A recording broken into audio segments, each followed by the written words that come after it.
لا حول ولا قوة إلا بالله العلي العظيم. أعوذ بالله السميع العليم من الشيطان اللعين الرجيم. بسم الله الرحمن الرحيم. الحمد لله الواحد الأحد الفرد الصمد الذي لم يلد ولم يولد ولم يكن له كفوا أحد. والصلاة والسلام والتحية والإكرام على البشير النذير السراج المنير الطور الطاهر الدر الفاخر العلم الظاهر المنصور المؤيد الرسول المسدد سيدنا ونبينا بالقاسم محمد.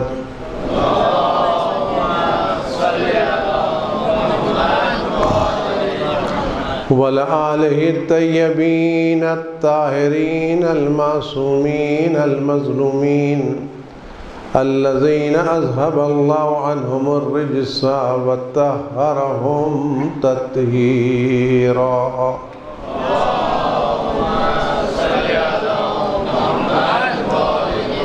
سيما على بقية الله في العالمين وخاتم أئمة المعصومين الكهف الحسين وغياث المستر المستكين ملجأ الهاربين وعصمة المعتصمين.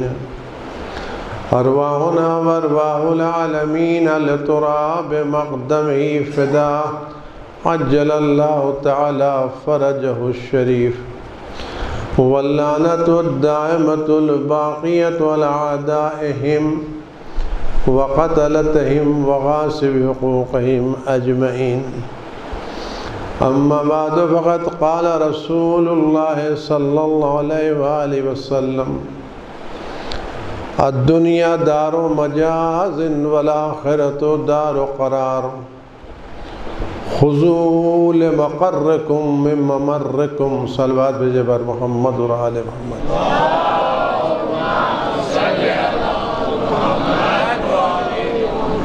آپ حضرات گزارش ایک مرتبہ سورہ الحمد اور 3 مرتبہ سورہ مبارک قل اللہ کی تلاوت فرما کر کے مرحوم مقبول ڈاکٹر سجاد چارانیہ کے روح کے سوال فرما دیں.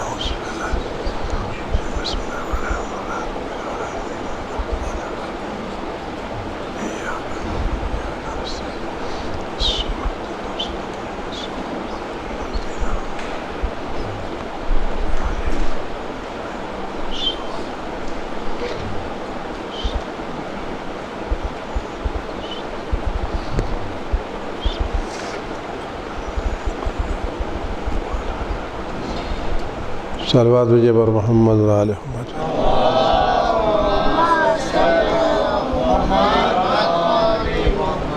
خداوند عزیز متعال کریم و غفور و رحیم ہمارے امام وقت حضرت حجت ابن حسن عسکری صلوات اللہ السلام علیہ کے ظہور پر نور میں تعجیل فرمائے. ہر آفت و بلا سے ان کو محفوظ رکھے اور ان کے صدقے میں یہ بلا ساری دنیا خاص کر اہل بیت کے چاہنے والوں سے دور ہو. اور خداوند عالم ان چند لمحات میں توفیق دے کہ نفس امارہ اور شیطانی وسوسوں سے دور رہتے ہوئے کچھ ایسی باتیں زبان پر جاری ہو سکیں جو خدا رسول اور امام وقت کی خوشنودی کا سبب ہوں اور آخرت میں ہماری بہتری کا سبب ہوں. ان سب کے لیے اپنے امام کی سلامتی کی دعا کرتے ہیں اور انہی سے توفیقات کی درخواست کرتے ہیں. اعوذ باللہ السمیع العلیم من الشیطان الرجیم. بسم اللہ الرحمن الرحیم. اللہم کن ولیک الحجت ابن الحسن صلواتک علیہ وعلی آبائہ فی هذه الساعة وفي كل ساعة وليا وحافظا وقائدا وناصرا ودليلا وعينا حتى تسكنه أرضك طوعا وتمتعه فيها طويلا.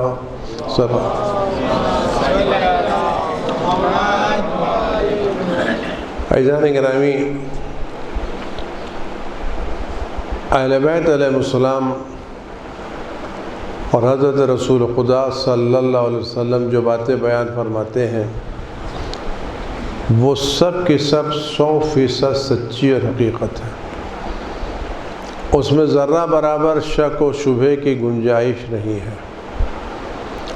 جو زبان سے ان کے نکلا بالکل حق ہے، اور جو باتیں بیان فرماتے ہیں وہ ہمارے لیے بہترین باتیں ہیں. فرماتے ہیں کہ دیکھو، دنیا رہنے کی جگہ نہیں ہے، دنیا گزرنے کی جگہ ہے. رہنے کی جگہ آخرت ہے. تو جہاں تمہیں رہنا ہے وہاں کے لیے سامان فراہم کرو جہاں سے تم گزر رہے ہو. آپ میں بہت سے ایسے لوگ ہوں گے جو تجارت کی خاطر محبت سے باہر جاتے ہوں گے 2 دن 4 دن کے لیے. تو وہاں جا کے سامان کس کے لیے خریدتے ہیں؟ وہاں کے لیے خریدتے ہیں جہاں جو 4 دن کے لیے گئے ہیں، یا اپنے گھر کے لیے خریدتے ہیں؟ اگر آپ سفر پر جا رہے ہیں تو کتنا سامان لے کے جاتے ہیں؟ جتنی ضرورت ہوتی ہے. اور جہاں رہنا ہوتا ہے وہاں سامان زیادہ رکھتے ہیں. اگر آپ یہاں سے احمد آباد جا رہے ہیں 2 دن کے لیے تو آپ وہاں کتنا ذخیرہ کریں گے 2 دن کی خاطر؟ مجھے 2 دن جانا ہے، 1 ہفتے جانا، چلا آنا ہے، تو کیا آپ وہاں جا کے 1 ہفتے کے لیے محل بنائیں گے، ویلا خریدیں گے، گھر سجائیں گے؟ تو کہہ رہے لوگ کہیں مجھے کیا کروں یار، مجھے چلا جانا ہے. کہ بنائیں گے کہاں کے لیے آپ؟ جہاں آپ کو رہنا ہے. تو دنیا رہنے کی جگہ نہیں ہے، دنیا گزرنے کی جگہ ہے. رہنے کی جگہ وہ ہے جہاں ہمیں مرنے کے بعد جانا ہے، اور کوئی انسان ایسا نہیں جو وہاں نہ جائے. آپشنل نہیں ہے کہ ہمارا دل جائے گا جائیں گے اور ہمارا دل جائے گا نہیں جائیں گے. سب کو جانا ہے. اور کتنے دن وہاں رہنا ہے؟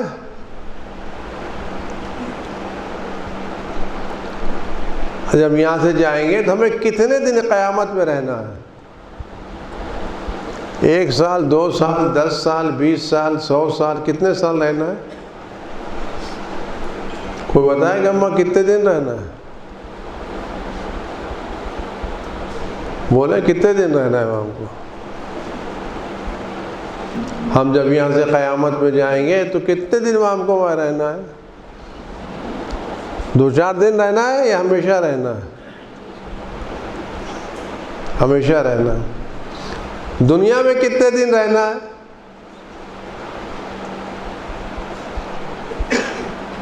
70 سال، 80 سال. یہ 70 سال کے لیے ہمیں کتنی محنت کرنا پڑتی ہے؟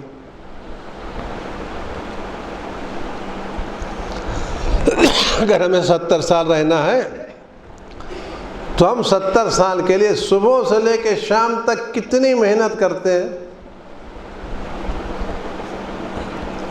آفس جاتے ہیں، گھر آتے ہیں، ذہن ہمارا اسی میں لگا ہوا ہے تاکہ ہم 70 سال ایک عزت کی زندگی گزار سکیں. ہم نے یہ 70 سال اور 80 سال میں جو جمع کیا، اور ہم ایک کامیاب انسان، ایک کامیاب تاجر کہلائے، اور ہم شہر میں ایک آئیڈیل بنے کہ آپ ان کو دیکھیے کیا تھا 50 سال پہلے، دیکھیے چھوٹا سا کمرہ تھا، بڑی مشکل سے اس میں رہتے تھے، آج ماشاءاللہ بڑا بنگلہ بنا لیا ہے، کیا شاندار بنگلہ ہے، اور کیا عمدہ قسم کی گاڑیاں ہیں، ماشاءاللہ ماشاءاللہ۔ اور آپ دیکھیں صاحب کیا کارخانہ بنایا اور کیا فیکٹری لگائی، اور واقعاً دیکھ کے تعجب ہوتا ہے۔ ایک زمانہ وہ تھا کہ چاہے پیر میں ٹوٹی پھوٹی چپل ہوا کرتی تھی، آج ماشاءاللہ سے بڑی عزت کے ساتھ کیسے آئیڈیل اس کو کہتے ہیں صاحب، کہ بڑی ایمانداری سے کام کیا ہے، بڑی محنت سے کام کیا ہے۔ شروع میں بڑی محنت کی، 11 گھنٹے 12 گھنٹے محنت کی، دوڑتے رہے، محنت کے آج اس منزل پر پہنچ گئے، سب بنا ڈالا۔ جب یہاں سے جانے لگیں گے تو ان میں سے کتنی چیز لے کے جائیں گے؟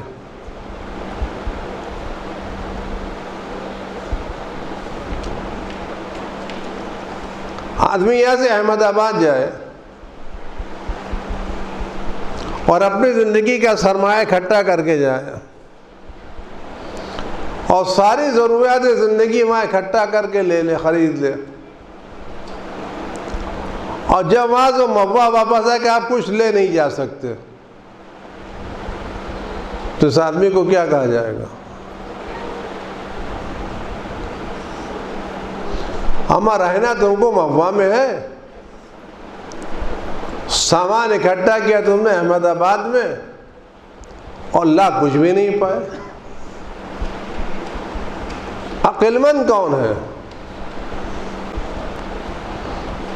جو یہاں اکٹھا کرے اور چھوڑ کے جائے، یا جہاں جانا ہے وہاں جا کے جائے؟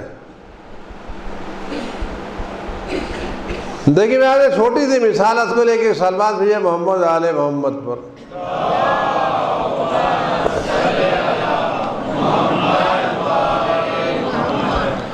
آپ کے ایک شہر سے کتنے لوگ ہوں گے جو ہندوستان سے باہر کام کرنے گئے ہوں گے؟ عرب میں گئے ہوں گے، افریقہ میں گئے ہوں گے، وہاں جا گئے ہوں گے، وہاں ایک مدت تک رہے اور بڑا کاروبار کیا۔ 2 آدمی یہاں سے گئے اور دونوں نے بڑا کاروبار وہاں کیا اور بڑا سرمایہ اکٹھا کیا۔ ایک آدمی وہ تھا جس نے کہا کہ وہیں رہ گیا اور بڑا گھر بنایا اور عمدہ کار خریدی اور عمدہ یہ کیا اور عمدہ وہ کیا، عمدہ وہ کیا، اور اپنے وطن کو بھول گیا۔ اس میں نہ کوئی گھر بنایا، نہ مکان بنایا، نہ زمین خریدی، نہ انویسٹمنٹ کیا۔ دوسرا آدمی اس کے ساتھ ساتھ گیا تھا، وہاں گیا، جتنی ضرورت تھی اس نے زیادہ کام کیا، اس نے جتنے پیسے بچتے رہے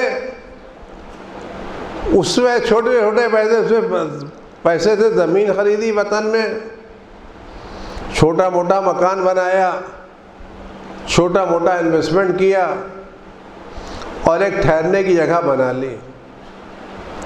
یہ دونوں ایک ساتھ تھے، دونوں کا کاروبار ایک جیسا تھا، لیکن ایک نے سب کچھ وہیں لگایا اور وطن کو چھوڑ دیا، وطن کی طرف توجہ کی ہی نہیں۔ دوسرا وہ تھا جس نے وہاں بھی کھایا، آرام کیا، لیکن چھوٹا چھوٹا پیسہ بچاتا رہا، اور وطن میں تھوڑی سی زمین خریدی، گھر بنایا، مکان بنایا، انویسٹمنٹ کیا، دکان بنائی، اور یہاں بھی کھودا تھوڑا بہت حصہ تیار کر لیا۔ اب وہاں کی گورنمنٹ بدل گئی اور نیا ڈر آیا، جتنے باہر ہیں سب کو واپس کر دو وطن، جتنے ہیں سب کو ان کے وطن واپس کرو۔ اب یہ وطن واپس کرنے کی بات آئے گی تو کون آدمی اطمینان سے آئے گا اور کون آتے وقت پریشان ہوگا؟ ان کو نکالو یا تو بھیجو. تو اس میں کون مطمئن ہوگا؟ وہ جس نے وہاں اڑایا کہ اب میں جاؤں تو کیا کہاں جاؤں؟ نہ گھر ہے، نہ مکان ہے، نہ رشتہ دار ہے، نہ عزیز ہے، کچھ بھی نہیں ہے. لیکن وہ آدمی جس نے دھیرے دھیرے تھوڑا بہت بنا لیا،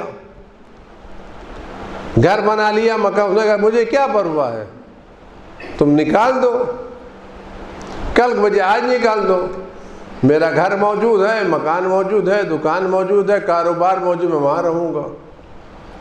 تو جو لوگ دنیا سے جانے سے پہلے اپنی آخرت آباد کر لیتے ہیں، ان کو موت کی پرواہ نہیں ہوتی.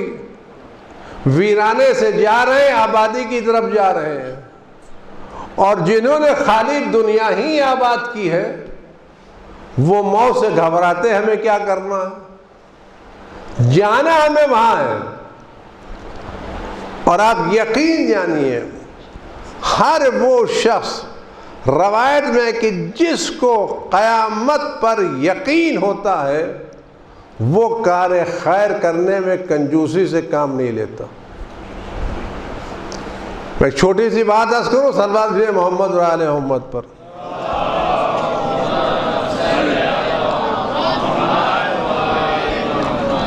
دیکھیے بات ذرا کڑوی ہے لیکن سن لیجئے گا. ہم خدا کو مانتے تو ضرور ہیں، اللہ اکبر بھی کرتے ہیں، لا الہ الا اللہ بھی پڑھتے ہیں، نماز بھی پڑھتے ہیں، روزہ بھی رکھتے ہیں، مسلمان بھی کہلاتے ہیں، سب کچھ کہلاتے ہیں. لیکن ہمیں اللہ پر بہت زیادہ بھروسہ نہیں ہے. مانتے تو اللہ کو بہت ہے، گھر کے اوپر بھی لکھا دیں گے کہ ماشاءاللہ لکھائیں گے، لا حول ولا قوت الا باللہ لکھائیں گے، گھر میں بسم اللہ بھی لکھی ہوگی، ذالک من فضل ربی بھی لکھا ہوگا، وہ سب تو ہے. لیکن اللہ کو ذرا سا کم مانتے ہیں، بھروسہ اللہ پر ہمارا کم ہے. کیوں؟ آج ہمارا بھروسہ جتنا دنیا کے میوچول فنڈ پر ہے، بینک کے فکس ڈپازٹ پر ہے،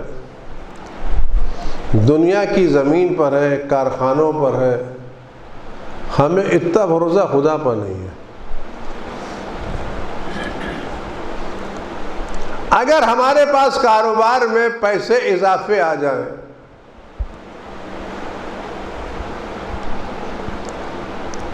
سیزن چل گیا، پیسے اچھے خاصے آ گئے، کہ ہمیں ایکسٹرا پیسے آئے، کیا کریں، کہاں انویسٹ کریں؟ کوئی کہتا ہے زمین خرید لو، کوئی کہتا ہے دکان میں لگا دو، کوئی کہتا ہے میوچل فنڈ میں لگا دو. کہاں لگائے؟ کہ وہاں لگاؤ جہاں چیز محفوظ رہے. تو لگاتے نہیں لگاتے. ہے کوئی آدمی جس نے سال کے بچے ہوئے پیسے کسی غریب کو دے کے اللہ کے اماؤنٹ کھولا؟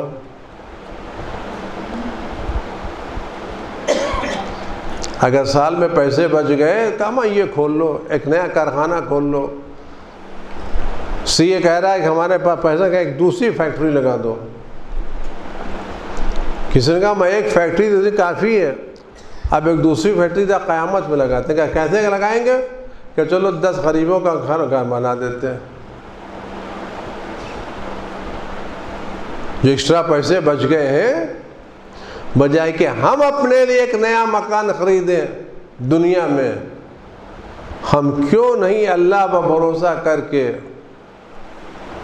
ایک مکان کسی غریب کا بنوا کے اللہ کے انویسٹمنٹ کرتے ہیں قیامت کی خاطر. میں یہ بات بیچ میں عرض کروں، اور ہمارے یہاں کار خیر بہت ہوتے ہیں، اور جتنے بھی کار خیر ہوتے ہیں اس میں زیادہ تر پیسے سہم امام کے ہوتے ہیں. راشن سہم امام سے، میڈیکل سہم امام سے، بیوہ کفن سہم امام سے، مدرسہ سہم امام سے، اسکول سہم امام سے، مسجد سہم امام سے، سارا کام سہم امام سے. کیونکہ ہمارے پاس تو روزانہ فون آتے رہتے ہیں کہ مولوی صاحب وہ ہمارے پاس سہم امام کے پیسے بچے ہوئے ہیں، مسجد میں کارپیٹ لگانا ہے، اجازت دے دیے. کیا کہتے ہیں وہ فلاں جگہ کلر کرانا ہے، آپ اجازت دے دیجئے.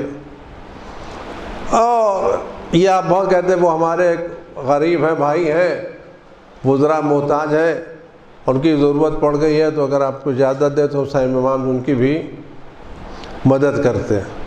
تو یہ مسلسل فون ہمارے پاس آتے رہتے ہیں. آپ سب تاجر، میں آپ سے ایک بات پوچھوں، اگر آپ ایک اچھی عمدہ قسم کی مغوا میں بلڈنگ بنائیے، 5 اسٹار بلڈنگ، پوری لگژری بلڈنگ، اور بہترین سے بہترین چیز اس میں لگائیے، لیکن اس بلڈنگ کو فائننس کسی اور نے کیا ہو، زمین سے لے کے آخر تک فائننس کسی اور نے کیا ہے، تو جب آپ کی بلڈنگ کمپلیٹ ہو جائے گی تو اس میں مزدوروں کو کتنا حصہ ملے گا یا فائننسر کو ملے گا؟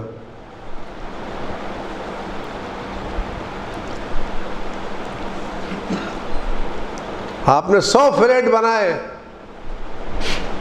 لائن سے عمدہ قسم کے، تو کنٹریکٹر کو زیادہ ملے گا یا فائننسر کو؟ فلیٹ پہ کون رہے گا؟ بولے نا بھائی. فائننسر کے حصے میں آئے گا یا کنٹریکٹر کے حصے میں؟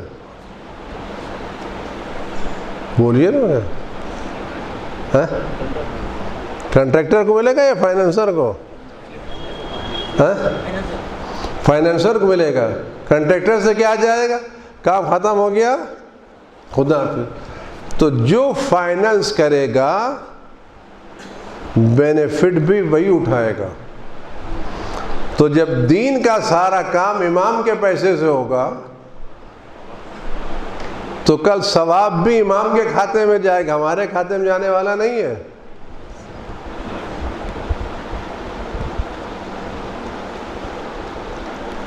اگر ہم سارا کام امام کے پیسے سے کہہ رہے ہیں، خمس امانہ نکلا، ہم دینا نہیں چاہتے، تو اگر سارے کام امام کے پیسے سے ہو رہے ہیں تو ثواب اللہ کس کو دے گا؟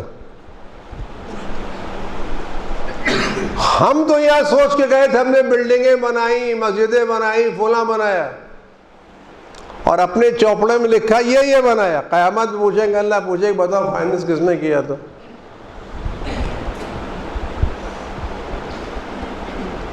تو جو فائننس کرے گا وہ لے جائے گا.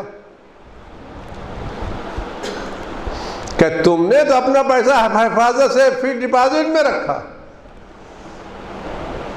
سہم سادات گیا، سادات کو وہ ان کا حق تھا، سہم امام گیا، امام کے کام میں ان کا، تمہارا کہاں لگا بھائی یہ بتاؤ؟ تم نے تو اپنا بچا کے، تمہارا جو تھا وہ تو چھوڑ کے آئے.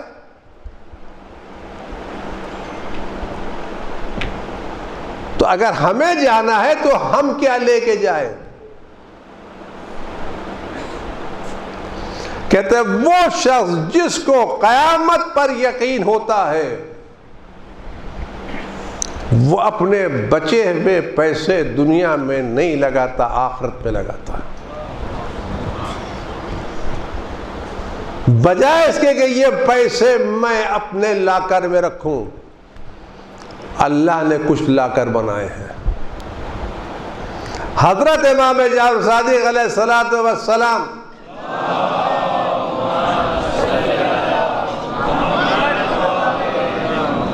کہ خدمت اقدس میں ایک تاجر آیا.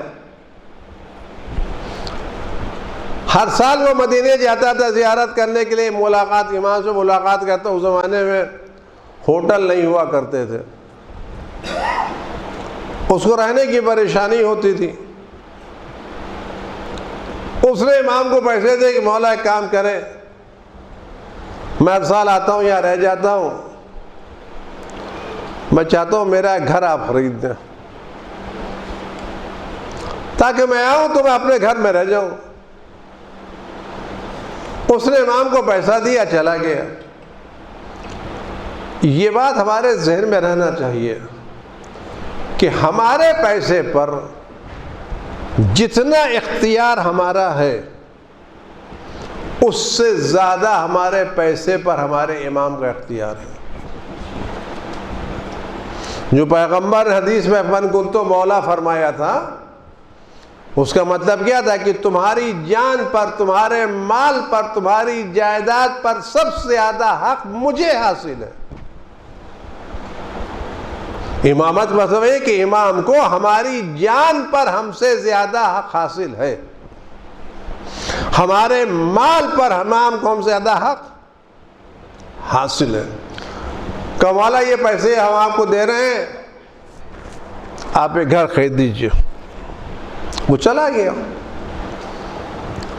سال بھر کے بعد واپس آیا تو اس نے تو نہیں پوچھا، تو عمران بھائی میں نے تمہارے لیے، تم نے گھر خریدنے کی بات کہی تھی، میں نے تمہارے لیے گھر خرید دیا، اور گھر کے یہ ڈاکومنٹس ہیں، یہ پیپر ہیں جو میں تم کو لکھ کر کے دے رہا ہوں، اور بیچنے والا میں ہوں اور خریدنے والے تم ہو۔ میں اپنی سائن سے تمہیں گھر کا ڈاکومنٹ دے رہا ہوں۔ جب یہ کوئی گھر خریدا جاتا ہے، بیچا جاتا ہے، تو اس میں لکھا جاتا ہے یہ گھر، یہ زمین ایسی ہے، اس کے ایسٹ میں یہ ہے، اور اس کے ویسٹ میں یہ ہے، اور اس کے نارتھ میں یہ، اور ساؤتھ میں یہ چیزیں بنائی جاتی ہیں۔ تو امام نے اس کو جو گھر اسکرائب کیا کہ میں تمہیں جو گھر بیچ رہا ہوں اور تمہارے نام یہ دستاویز ہے، یہ ڈاکومنٹ ہے، اس میں میری دستخط ہے، تمہارا نام ہے، اور یہ تمہارے نام کا گھر ہے، اور اس گھر کی سچویشن جو ہے میں نے تم کو ایسی کالونی میں گھر دیا ہے کہ جس گھر میں، جس کالونی میں تمہارے گھر کے ایک طرف رسول خدا صلی اللہ علیہ وآلہ وسلم کا گھر ہے،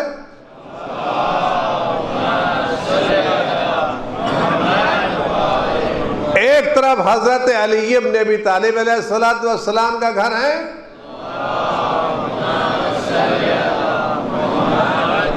ایک طرف امام حسن علیہ السلام کا گھر ہے، اور ایک طرف امام حسین علیہ السلام کا گھر ہے۔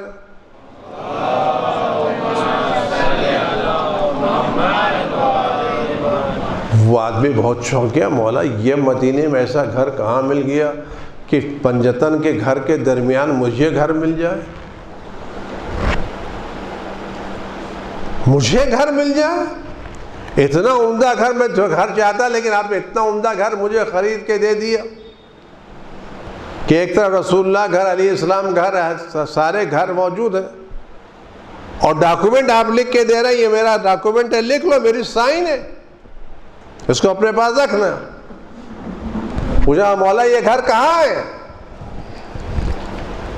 کہا جب تم مجھے پیسہ دے کے گئے تھے تو میں نے یہ سوچا کہ میں تمہارے گھر سے پیسے دے گھر خریدوں، تم یہاں 2-4 دن کے لیے آنے والے ہو، یہ میں عبارت کر رہا ہوں، 2-4 دن تم اس گھر میں رہو گے، پھر واپس چلے جاؤ گے، میں نے تمہارے لیے ایک پرماننٹ گھر خرید دیا۔ کیا کیا مولا؟ کہا اس مدینے میں کچھ بنی ہاشم تھے، جناب زہرا کے بچے تھے، جن کے پاس رہنے کو گھر نہیں تھا، میں نے تمہارے پیسے سے ان بے گھر والوں کے لیے گھر خرید کے دے دیا، اور اس کے مقابلے پر میں تمہیں جنت کے گھر کا ڈاکومنٹ دے رہا ہوں۔ میں نے تمہارے پیسے سے یہاں غریبوں کو گھر خرید کے دیا ہے، اور اس کے مقابلے پر میں تمہیں لکھ کے دے رہا ہوں جنت کا گھر۔ مولا نے کاغذ لکھ کے، لو یہ تمہارے گھر کی سند ہے۔ راوی کہتا ہے کہ میں اس گھر کو میں سند لے کے گیا، جس وقت اس کی موت کا وقت قریب آیا کہہ رہا تھا میں اپنی آنکھوں سے اپنے گھر کو دیکھ رہا ہوں۔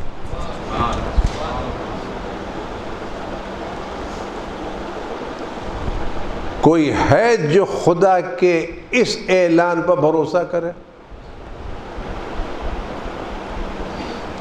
اور سال بھر میں جو ایکسٹرا پیسے آئے کسی گاؤں دیہات میں جا کر کے چپکے سے کسی غریب کی چھت بنا کے چلا آئے۔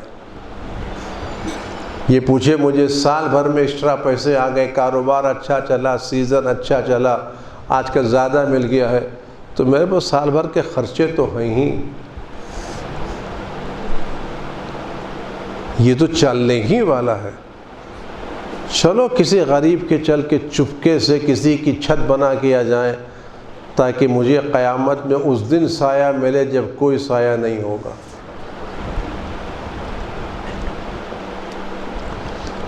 مجھے وہاں رہنے کی جگہ مل جائے جہاں کسی کو رہنے کی جگہ نہیں ملے گی۔ دنیا کے ڈاکومنٹ خراب ہو سکتے ہیں، اللہ کا ڈاکومنٹ خراب نہیں ہو سکتا۔ آپ دیکھیں کہ اہل بیت کی زندگی میں کیا تھا؟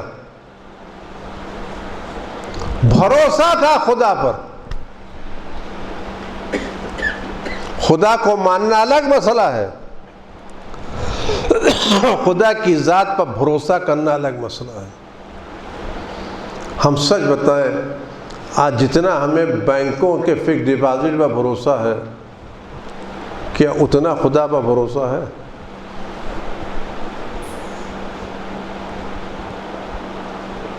اگر ہمیں خدا پر بھروسہ ہوتا تو بینکوں کے پیٹ نہ بھرتے، اللہ کے غریبوں کے پیٹ بھرتے۔ اور ذرا خدا کا مسئلہ الگ مسئلہ ہے۔ دنیا کا مسئلہ یہ کہ آپ جتنا پیسہ لگاؤ اتنا ملے گا۔ قیامت میں پیسے کا مسئلہ نہیں ہے، قیامت میں نیت کا مسئلہ ہے۔ ہو سکتا ہے کہ غریب کو 100 روپے میں خدا بند عالم ایک بہت بڑا شہر دے دے، اس لیے کہ اس نے اپنی زندگی میں سب سے زیادہ پیسہ نکالا ہے۔ مسئلہ 100 روپے کا نہیں ہے، مسئلہ اس نیت کا ہے جس نیت سے وہ دے رہا ہے۔ مسئلہ یہ نہیں کتنا دیا، مسئلہ یہ کس نیت سے دیا ہے۔ اور ایک بات میں بڑے ادب سے عرض کروں، عمل نیک کرنا ایک الگ مسئلہ ہے، اور نیک عمل کو بچا کے رکھنا دوسرا مسئلہ ہے۔ نیک کام کرنا ایک الگ مسئلہ ہے، لیکن نیک کام کو بچا کے رکھنا،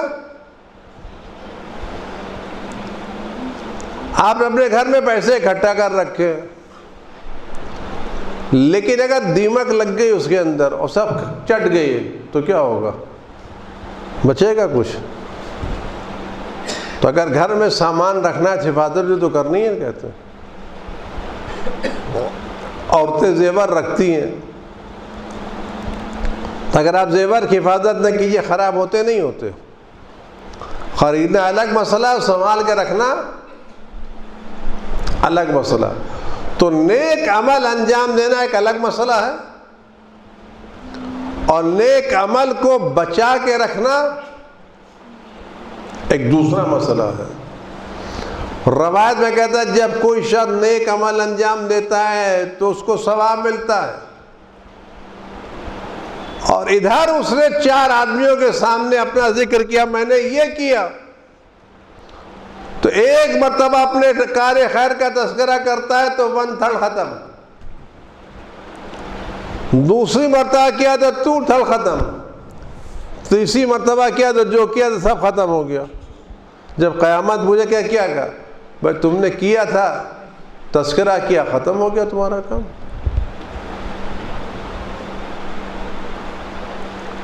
تو نیک عمل انجام دینا آسان کام نہیں ہے، لیکن جو خدا پر بھروسہ رکھتا ہے، جو خدا پر ایمان رکھتا ہے، وہ کہتا ہے میرا حساب خدا کی بارگاہ میں کھلنا چاہیے۔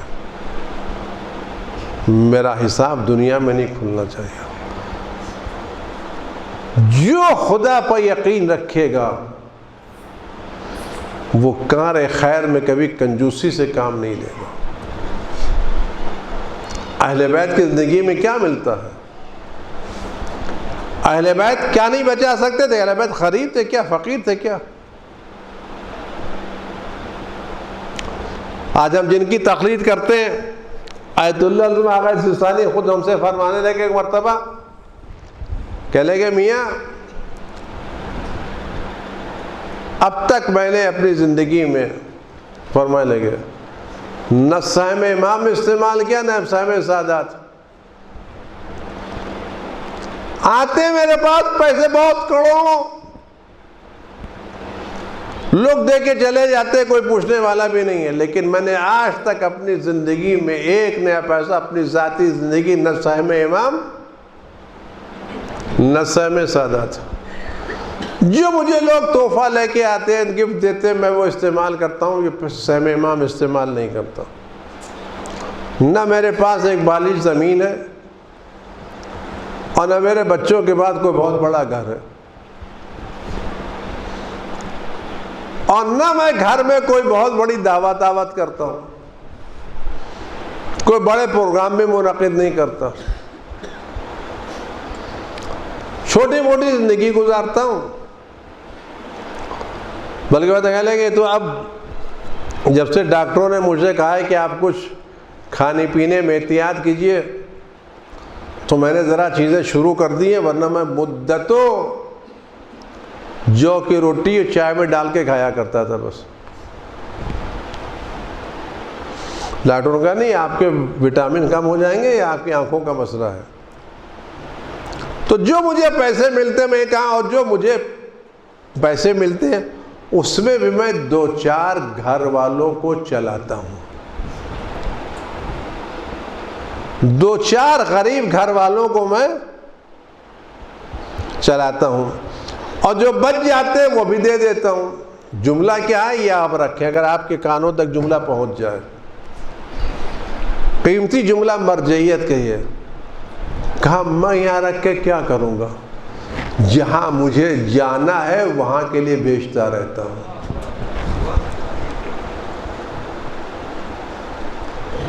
جہاں مجھے جانا ہے وہاں کے لیے بھیجتا رہتا ہوں، یہاں رکھ کے کیا کروں گا؟ یہاں سے جب جانے لگوں گا کیا کروں گا؟ میرے بدن پر تو قیمتی لباس ہے، پیروں کے نیچے قیمتی گاڑی ہے، چھت کے سر کے اوپر عمدہ چھت ہے، جب دنیا سے جانے ہوں تو کیا ہوا؟ ایک سفید کپڑے پہ لپیٹ کے پھینک دیا جاؤں گا۔ تو جہاں مجھے جانا ہے وہاں لے کر کے جاؤں، اور وہاں کے لیے اگر کوئی چیز لے جائی جا سکتی ہے تو سب سے بہتر چیز جو آخرت کا انتظام کر سکتی ہے وہ کسی ایک بچے کو دین سکھا دینا۔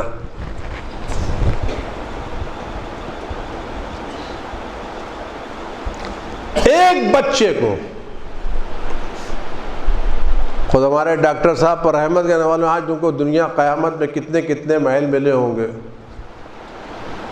بس ایک واقعہ آپ غور کریں، دین سکھانا۔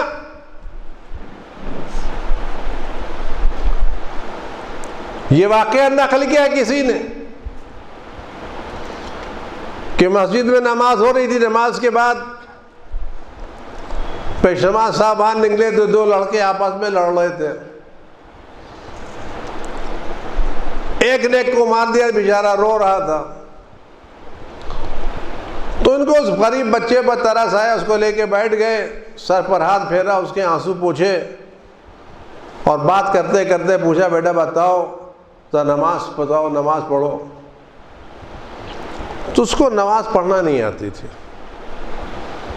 انہوں نے اپنا کام چھوڑ کے بیٹھ گئے وہاں کے اوپر، اور 1 گھنٹہ 1.5 گھنٹہ اس بعد لگایا اور اس کو صحیح سورہ الحمد سکھا دیا، اور نماز اس کی صحیح کرا دی. 1 گھنٹہ 2 گھنٹہ بچے کو اپنے گود میں بٹھایا, اور بٹھانے کے بعد اس کے بعد محنت کی, اس کا سورہ الحمد اور دوسرا سورہ صحیح کرا دیا, اس کو نماز سکھا دی. ہو گئی 1 گھنٹے 2 گھنٹے کے بعد چلی گئی. کچھ دنوں کے بعد ایک بزرگ اس سے ملنے کے لیے آئے, اور کہا کہ میں آپ پر ایک ریکویسٹ لے کے آیا ہوں. کہ کیا ریکویسٹ آپ کی؟ کہا میں نے 30 سال ریاضت کی, راتوں کو جاگا ہوں, دن کو جاگا ہوں, کھڑا رہا ہوں, عبادتیں کی ہیں, نہ معلوم کتنی راتیں میں نے جاگ کے گزاری ہیں, اور نہ معلوم کتنے میں نے عمل 30 سال تک انجام دیے ہیں. کہ بعض بات عمل ہوتے نہیں, اگر آپ کو ایک ذکر کرنا ہے تو اس کے لیے شرط ہے کہ وقت معین ہونا چاہیے, جگہ معین ہونا چاہیے, صفت معین ہونا چاہیے. آپ 40 ہفتے تک مسلسل کرتے رہے, اس میں 1 سیکنڈ کا فرق نہیں ہونا چاہیے. تو 40 ہفتے کتنے, سال بھر تک ایک وقت میں ایک جگہ پر بیٹھ کر کے ایک ذکر کرنا. میں نے ایسے عمل 30 سال کیے ہیں, اور 30 سال مسلسل محنت کرنے کے بعد مجھے یہ طاقت ملی ہے کہ اگر میں اپنی زبان سے 2 جملے کسی پیتل پر, تانبے پر پڑھ کے پھونک دوں تو وہ 24 کیرٹ سونے میں تبدیل ہو جائے.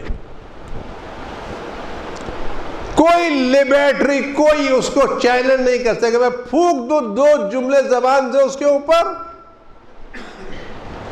تو یہ پورا میٹل جو ہے یہ سونے میں تبدیل ہو جائے, چاندی میں تبدیل ہو جائے, ہیرے میں تبدیل ہو جائے. اللہ نے مجھے یہ طاقت دی ہے. میں نے یہ طاقت 30 سال محنت کر کے حاصل کی ہے, اور آج میں آپ کے پاس آیا ہوں. یہ 30 سال کی محنت اور 30 سال کی ریاضت, اور اس میں نے جو راز حاصل کیا یہ سجا کر کے ایک ٹرے میں رکھ کے فری میں آپ کو دینا چاہتا ہوں. میں نے 30 سال محنت کی ہے, اور 30 سال کی محنت ایک ٹرے میں سجا کر کے فری میں آپ کو دینا چاہتا ہوں. کہ مجھ سے کیا چاہتے ہیں؟ کہ میں صرف آپ سے چاہتا ہوں آپ نے اس رات جو اس بچے کو سورہ الحمد سکھایا تھا اس کا ثواب مجھے دے دیجئے. یہ 30 سال کی محنت آپ لے لیجئے.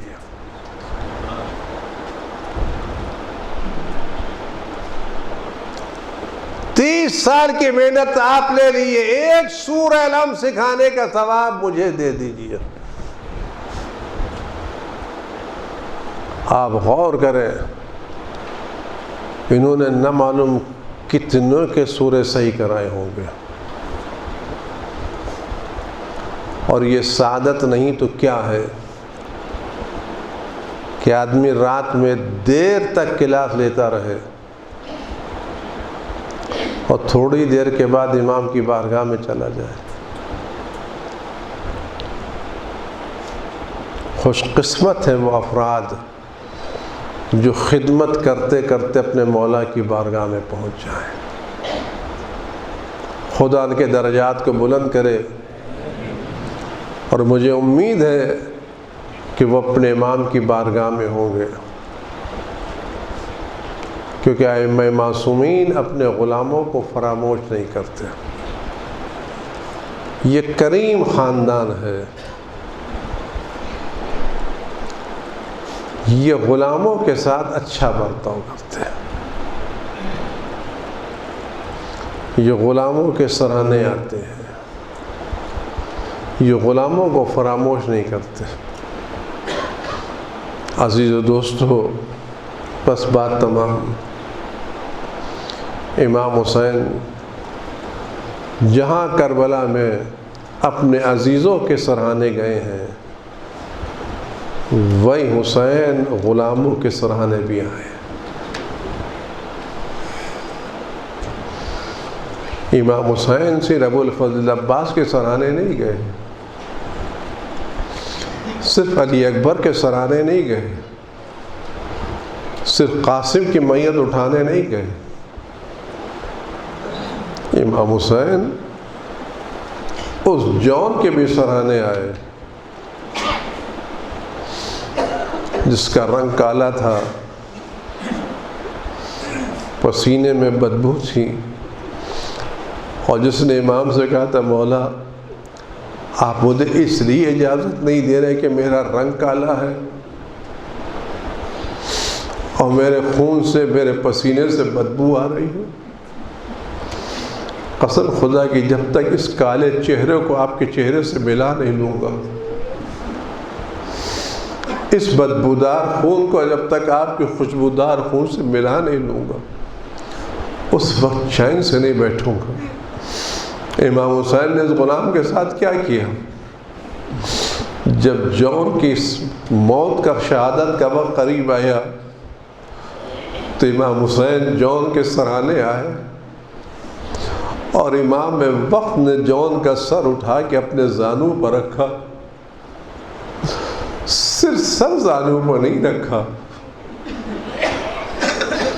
بات صرف سر کی نہیں کہ سر زانوں پر رکھا ہو، بلکہ جملہ یہ کہ امام حسین نے اپنا رخسار جون کے رخسار پر رکھا اور آواز دے اللہم بیض وجہ و طیب ریہ، پروردگار اس کے چہرے کو نورانی کر دے، اس کو خوشبودار بنا دے۔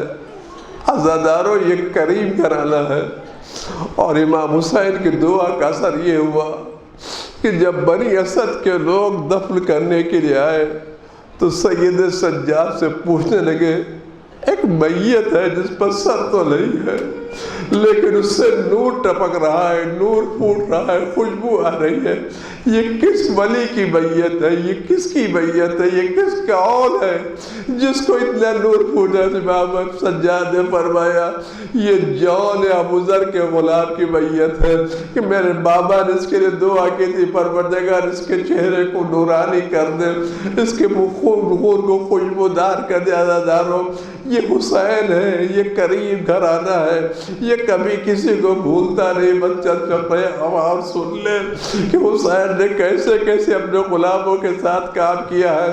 نماز ظہر کا وقت ہو چکا ہے، جب حسین نے کربلا کے میدان میں اپنی نماز تمام کی تو سعید جو کھڑے ہو کر کے حسین کی حفاظت کر رہے تھے، تیروں کو اپنے سینے پر لے رہے تھے، حسین نماز پڑھا رہے تھے۔